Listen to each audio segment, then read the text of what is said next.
Brilliance Audio presents Into the Spider's Lair, an unofficial interactive Minecrafter's adventure by Mark Cheverton.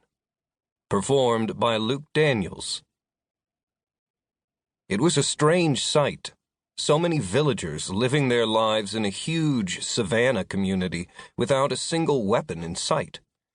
At times, Watcher almost felt naked without his bow or enchanted sword needle. They were tucked away in his inventory, kept hidden away out of respect for the non-violent beliefs of the NPCs, non-playable characters. Watcher gazed out at the village and surrounding terrain from atop the cobblestone watchtower. The view was fantastic. He could see over the tall barricade that ringed the community and out into the savanna desert surrounding the village. Pale grass grew across the undulating plains, the delicate blades swaying back and forth under the caress of the constant east-to-west breeze. Acacia trees dotted the landscape. Their dark trunks were twisted and bent in unique ways, as if a child had been sculpting them out of clay, distorting them into different and imaginative forms. Watcher loved the shapes. It was like they were frozen mid-dance, a snapshot of their joyous celebration now captured for all to see. He had come to the tower to see the sunrise. It was his favorite time of the day. But now the blushing red sky had already faded to a deep blue, the rectangular clouds fleeing the rising sun. The far land seemed peaceful and content.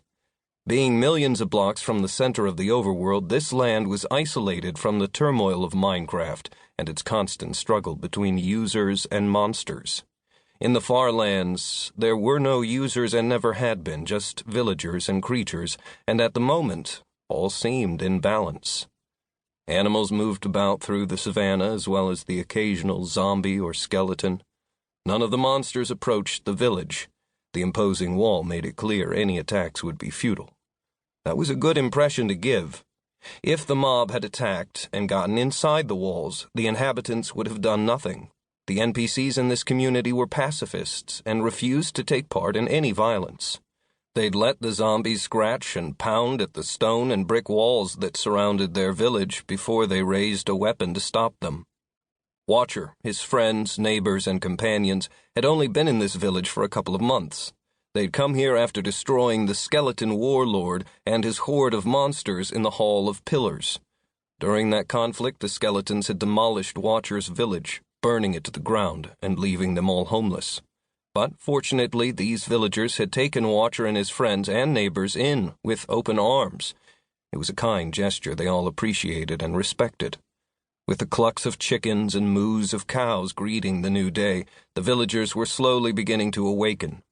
Glancing at the landscape one more time, Watcher turned and mounted the ladder that descended to the ground floor. Once at the bottom, he left the cobblestone structure and walked to the village well, the center of the community. He leaned on the edge of the cobblestone wall, ringing the water source, and stared out at the buildings that made up the village. The blacksmith was stoking one of the furnaces, likely smelting iron ore into ingots.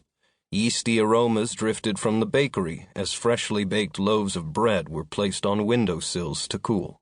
Farmers and planters were heading for the fields, ready to tend their crops as others brought hay and seed to animals in pens. The village was slowly coming back to life after a long night's sleep.